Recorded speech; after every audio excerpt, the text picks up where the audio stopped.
Welcome to the Change Exchange, where we're exploring ways to make our kids more financially savvy. In the last few episodes, we discussed landing that first job and buying your first home. But what about educating your child? Keep this in mind. If you have a child that's born today, and you educate them in a Model C school and send them to 4 years of tertiary education, you're looking at about 2 million rands worth of school fees.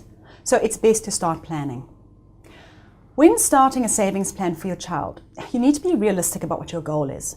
It's going to be very difficult to save enough money in the first 7 years of their life to fund 12 years of education.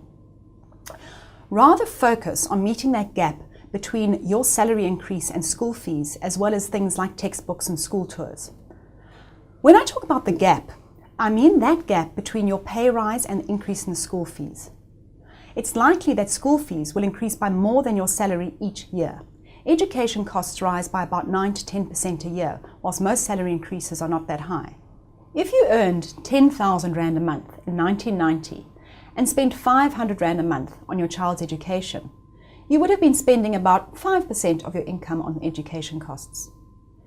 If your salary only increased in line with inflation, you'd be earning 44,000 Rand today.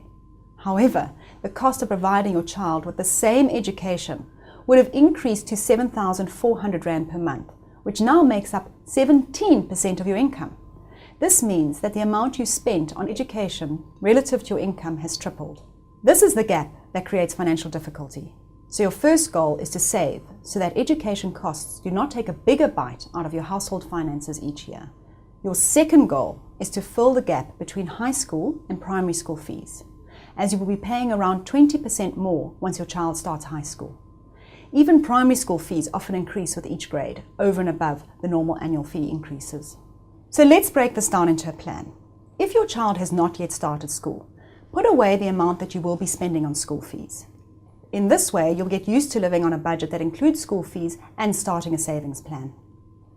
If your child has already started school, calculate the difference between primary and high school fees.